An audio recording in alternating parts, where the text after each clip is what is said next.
طالبان کی واپسی افغانستان پر امریکہ پریشان اور دنیا کی لان تان آپ سب نے دیکھی۔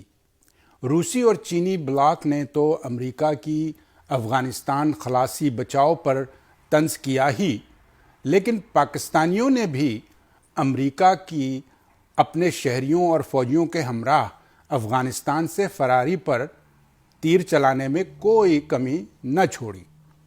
کسی نے ابن الوقت کہا تو کسی نے سخت سست۔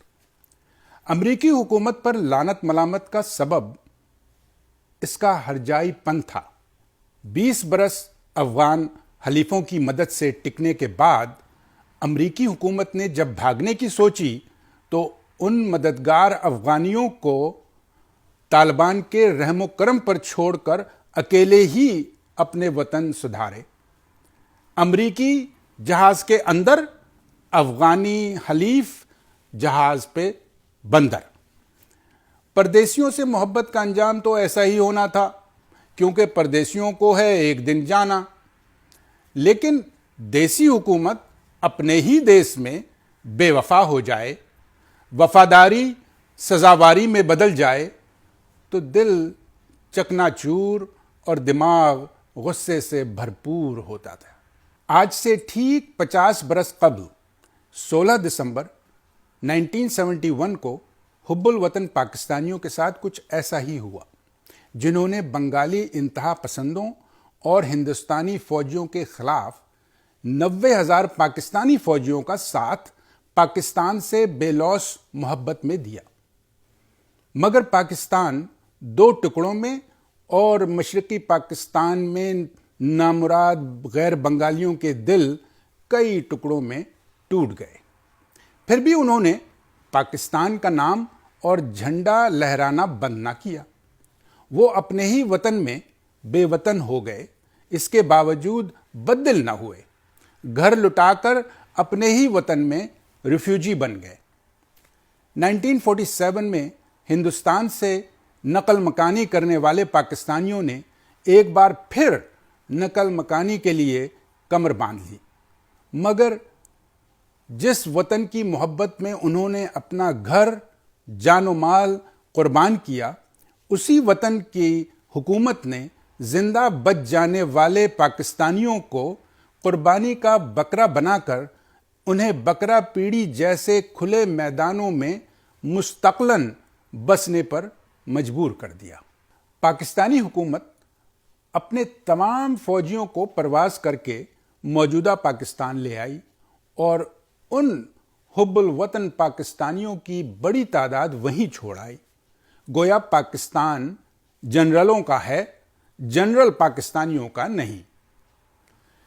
اس کرۂ ارض پہ پاکستان پہلا ملک ہے جس کے قیام کی بنیاد مذہب ہے۔ دوسرا ملک اسرائیل ہے، جو پاکستان سے محض 1 برس بعد مذہب کی بنیاد پر وجود میں آیا۔ اسرائیلی حکومت نے اعلان کر دیا کہ دنیا کے تمام یہودی جہاں بھی بستے ہوں وہ اسرائیل آ کر اپنا گھر بسا سکتے ہیں اور شہریت بھی حاصل کر سکتے ہیں۔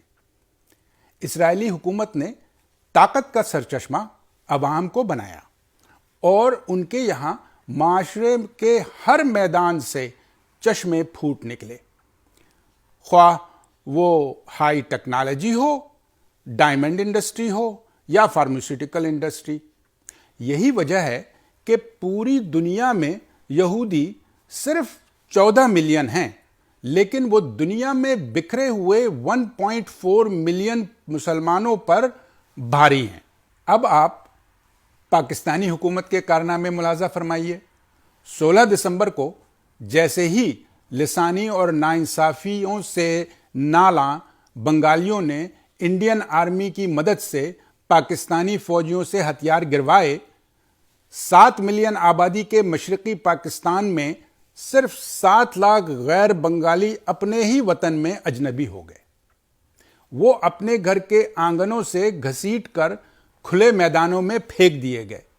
جنسی زیادتیاں، جسمانی زیادتیاں اور خاتمہ زندگیاں ان کی قسمت بن گئیں، اور تاریخ میں اپنے وطن میں بے وطنوں کا سب سے بڑا گڑھ بن گیا.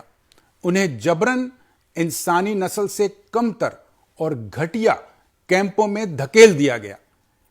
کچھ قسمت والے وہاں سے نکلنے میں کامیاب بھی ہوئے، لیکن ایک بڑی تعداد آج بھی 50 برسوں سے ان کیمپوں میں اپنی تیسری یا چوتھی نسل کیچڑ اور گندی نالیوں کے درمیان اب بھی اپنے وطن پاکستان پہنچنے کے انتظار میں ہے.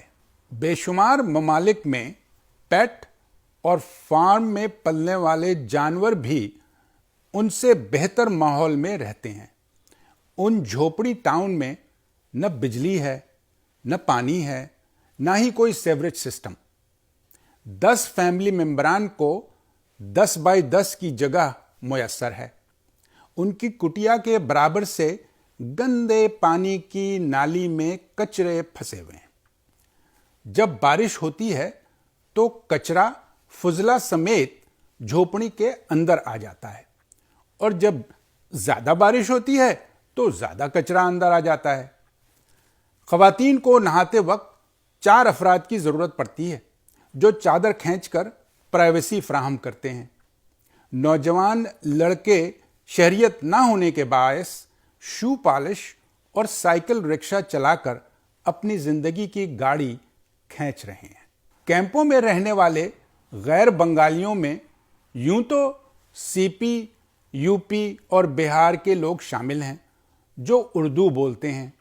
بنگالیوں نے انہیں پہلے باہری کا نام دیا، بعد میں انہیں بہاری کے خطاب کا شرف بھی حاصل ہوا. پاکستان میں ایک صدر نے انہیں بھکاری کا لقب بھی دیا. بنگلہ دیشی حکومت انہیں پاکستانی سمجھتی ہے اور پاکستانی حکومت ناگہانی کہ اگر ان 2.5 لاکھ پاکستانیوں کو پاکستان لے آئے تو معیشت کا بھٹا بیٹھ جائے گا. ان مہاجروں کو ملازمت کہاں سے دیں گے؟ ملازمت کے حوالے سے امیگرنٹس کے خلاف امریکی سفید فارموں میں جس طرح ایک نامعلوم ڈر موجود ہے، اسی طرح پاکستان کے کچھ نسلی گروپ بھی یہ سوچ کر خوفزدہ ہیں کہ مشرقی پاکستان میں محصورین پاکستان آ گئے تو انہیں ملنے والی ملازمتوں کا کیا ہوگا. حالانکہ ہم سب کا ایک ایمان ہے کہ وہی ہوتا ہے جو منظور خدا ہوتا ہے.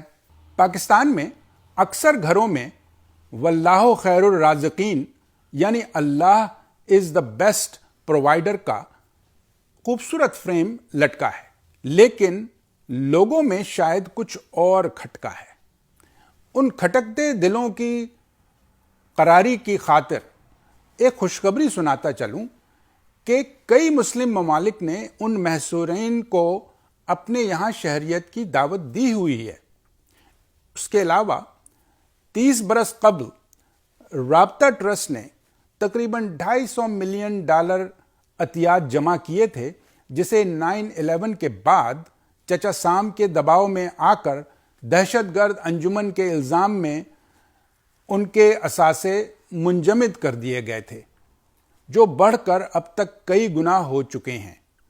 یہ رقم 2.5 لاکھ پاکستانیوں کو منتقل اور ان کی رہائش کا بندوبست کرنے کے لیے کافی سے زیادہ ہے. گویا مشرقی پاکستان میں پھنسے ہوئے پاکستانیوں کو پاکستان لانے اور بسانے کے لیے دولت نہیں، بس ہمت اور حمیت کی ضرورت ہے. شکریہ.